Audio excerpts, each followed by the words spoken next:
माई माता रानी के भजन सुनावे के दिल गदगद करके माई के भजन सुना जा, आनंद ल जा,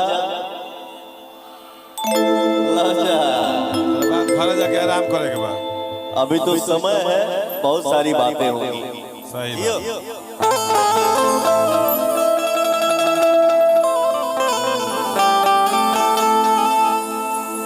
आपका भाई, आपका बेटा, आपका दोस्त ये पवन सिंह, पवन और पवनवा की आवाज जहां तक जाता, तनी सबको एक बार हाथ उठावा जाओ माता रानी के दरबार में।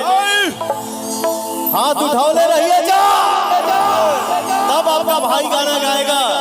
माई डोली चढ़ी जाला सेवक घरा, माई डोली चढ़ी जाला सेवक घरा, ओह डोली आके बखबा दुनिया में सोर भइला, ओह डोली आके बखबा दुनिया में सोर भइला, माई डोली चढ़ी जाला सेवक घरा।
ओही रे डोलिया के ललका कहरवा, ओकरे चमक से भइल जियरवा।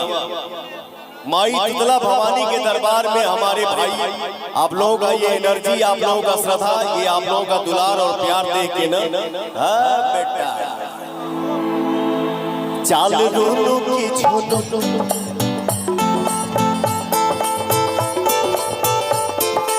दोनों की छोटो के चलेला बकवा, चाल दोनों की छोटो के चलेला बकवा, संगे संगे भैरो भैया रखबा दुनिया में सोर भइलबा, संगे संगे भैरो भैया रखबा दुनिया में सोर भइलबा।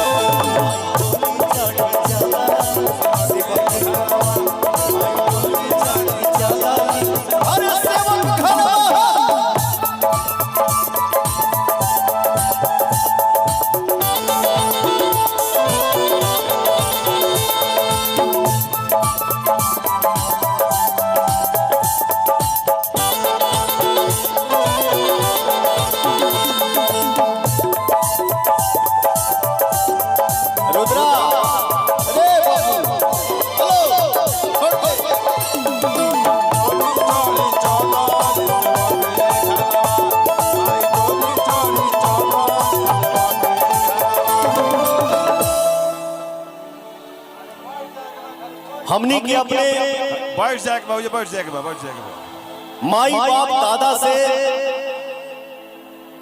इहे सीखल बानी जा, इहे संस्कार मिलल बा, इहे सुनले बानी जा कि भैया हो कि जौने स्थान पे माई के नाम आ जाए,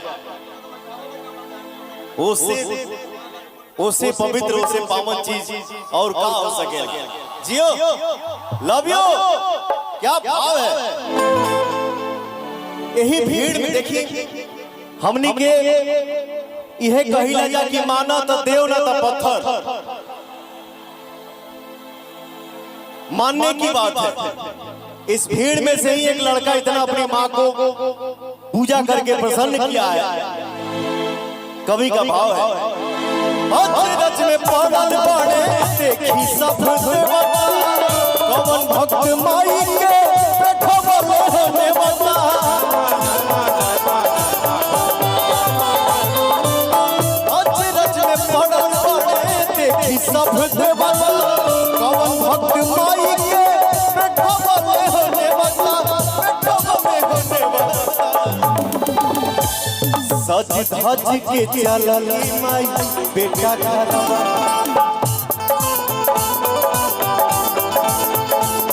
सज धज के चलली माई बेटा घरवा।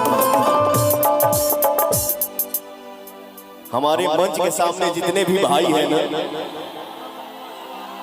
जे भी कार्यकर्ता आप लोग बानी जा, आप लोगों से हाथ जोड़ के विनती है कि किसको बैठाना है उठाना है बाएं दाएं करना है ना, हाथ से करिए मुंह से करिए बोल के, लाठी डंडा से नहीं।